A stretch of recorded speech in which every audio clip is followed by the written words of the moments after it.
Topik hari ini ialah Dharma. Apa maksud Dharma? Mengapa agama Hindu patutnya disebut sebagai Dharma Hindu, bukan agama Hindu? Biasanya Dharma Hindu ini disebut sebagai agama Hindu ataupun Hindu religion oleh pihak-pihak daripada Barat ataupun yang bukan beragama Hindu. Patutnya ia dikenali sebagai Dharma. Dharma adalah nama asas yang wujud semasa kewujudan alam ini. Itu maksudnya di sini. So dharma merujuk kepada beberapa maksud. Antaranya ialah cara hidup. Cara hidup manusia daripada permulaan kelahiran itu sampailah kepada kematian dan seterusnya perjalanan di alam selepas mati sehinggalah kelahiran semula. That means ia sentiasa merupakan satu pusingan samsara.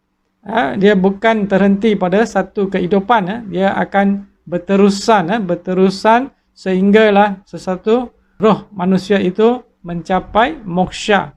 Okay? Itu cara hidup. Kemudian dharma juga merujuk kepada peraturan-peraturan ataupun undang-undang suci ataupun dikenali sebagai sacred law. Sacred law iaitu undang-undang yang telah ditentukan oleh Tuhan sendiri untuk setiap manusia harus mengikutinya sepenuh hati tanpa menjejaskan aturan itu. Dan yang ketiga, ia juga merujuk kepada tanggungjawab atau tugas-tugas tertentu bagi setiap manusia yang turun ke permukaan bumi, dilahirkan di permukaan bumi. Sebab setiap seorang insan itu mempunyai tanggungjawab tertentu untuk proses kehidupan ini dan untuk mencapai moksha. Inilah antara tiga perkara penting dalam konsep Dharma Hindu.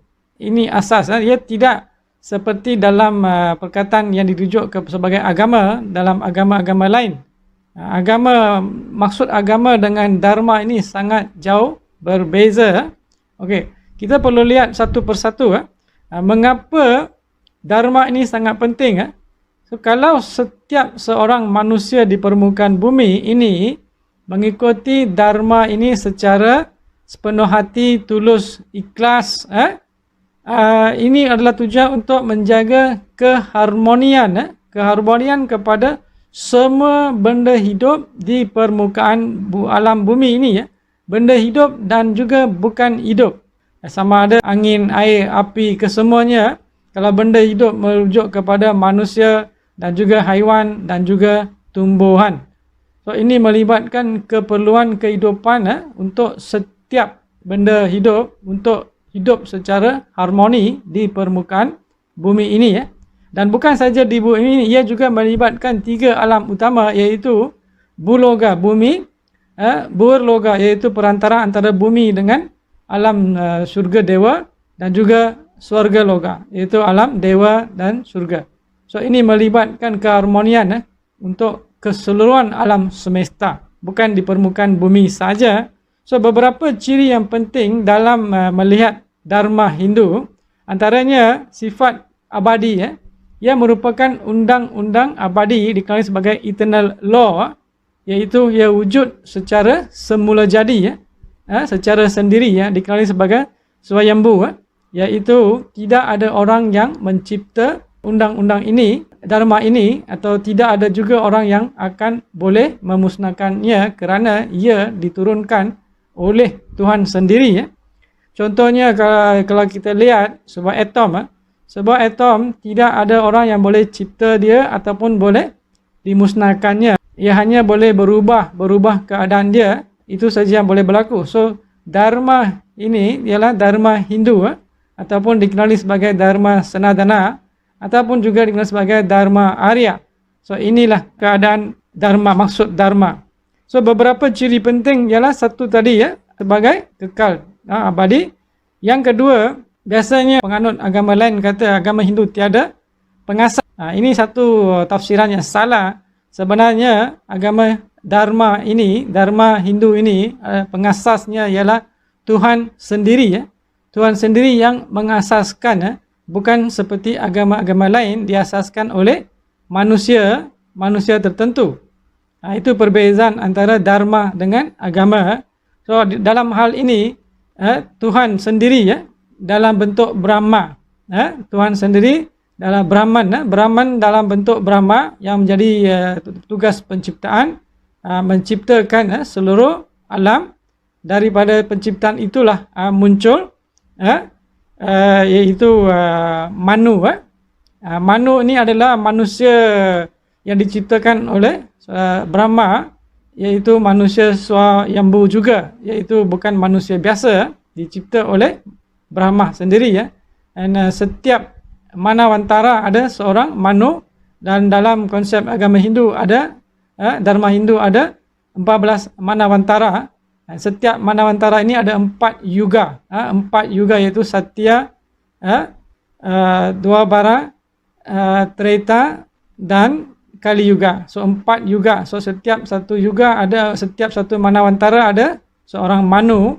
Dan Manu inilah selain daripada Manu itu diturunkan 7 orang Rishi dicipta oleh Brahma sendiri ya. Rishi ini adalah iaitu Tuhan atau Dewa sendiri ya turun ke permukaan bumi untuk mendidik manusia. So melalui rishi-rishi inilah diturunkan ajaran-ajaran Dharma Hindu iaitu dalam bentuk Sruti dan Smriti. Sruti ini diturunkan oleh rishi-rishi ini ya, iaitu diterima daripada Tuhan sendiri ya.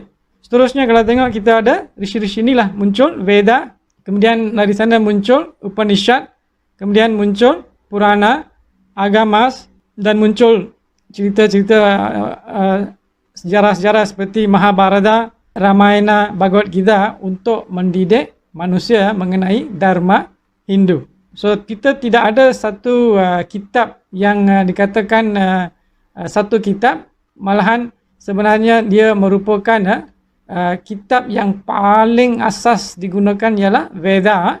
Daripada Veda inilah muncul ke semua kitab-kitab yang lain. Maka kitab Veda ini adalah yang paling autentik untuk rujukan Dharma Hindu. Seterusnya kalau kita lihat, satu lagi perkara yang sering dikatakan, biasa dikatakan bahawa agama lain ada pengasas, ada founder, tapi agama Hindu tak ada founder. Tadi saya sudah jelaskan, agama Dharma Hindu ini diturunkan oleh Tuhan, bukan diasaskan oleh manusia. Tetapi dalam hal ini juga, setiap seorang manusia itu perlu menjadi founder sendiri ya, iaitu perlu mencari kebenaran Tuhan yang Maha Esa, Brahman. Untuk mencari kebenaran, dalam proses mencari kebenaran itu setiap manusia itu perlu mencari jalan untuk mencapai moksha. Telah dinyatakan ada 4 jalan yang telah digariskan, iaitu Raja Yoga dan Jnana Yoga, kemudian ada Bhakti Yoga dan Karma Yoga. Telah diberi 4 jalan untuk mencapai moksha ini ya. So, setiap seorang manusia itu perlu menjadi founder sendiri ya untuk mencari kebenaran. Itulah perbezaan yang nyata antara agama dengan Dharma. So dalam proses ini, kalau kita nak bandingkan Dharma dengan agama lain, memang tidak patut, memang sangat jauh. Sebab Dharma ini melibatkan seluruh manusia, dan juga benda-benda hidup lain, haiwan dan tumbuhan. Kesemuanya mempunyai Atman. Atman iaitu roh, manakala Brahman. Dalam setiap manusia itu ada Brahman dan Atman. Kita lebih fokus kepada Atman dan fokus duniawi. Manakala Brahman wujud dalam diri kita, hanya kita tidak sedar. Hanya ada satu tirai kecil yang membezakan antara kedua Atman dengan Brahman. So Brahman dalam setiap individu kalau dikenal pasti, orang itu akan boleh mencapai moksha. Manakala para Brahman adalah Tuhan Maha Esa dalam keseluruhan alam. Kalau kita lihat kita betul-betul di sini, agama tiada kaitan dengan Dharma. So manakala Dharma Sanadana ataupun Dharma Arya adalah secara semula jadi untuk setiap manusia, dan tidak ada orang yang terlepas daripada Dharma Hindu. sama ada orang itu mempercayai ataupun tidak mempercayai, mereka masih dalam senarai Brahman. Tidak ada orang yang akan terlepas dan setiap seorang itu juga perlu menjalani proses pengadilan bila tiba masanya. Pengadilan ini tidak sama dengan Judgment Day dalam agama lain. Pengadilan dalam agama Hindu itu setiap kali sesuatu orang meninggal dunia, roh itu akan menjalani pengadilannya, diadili oleh Dewa Yamadharma Raja. So setiap seorang terikat sama ada yang mempercayai ataupun tidak mempercayai Dharma Hindu.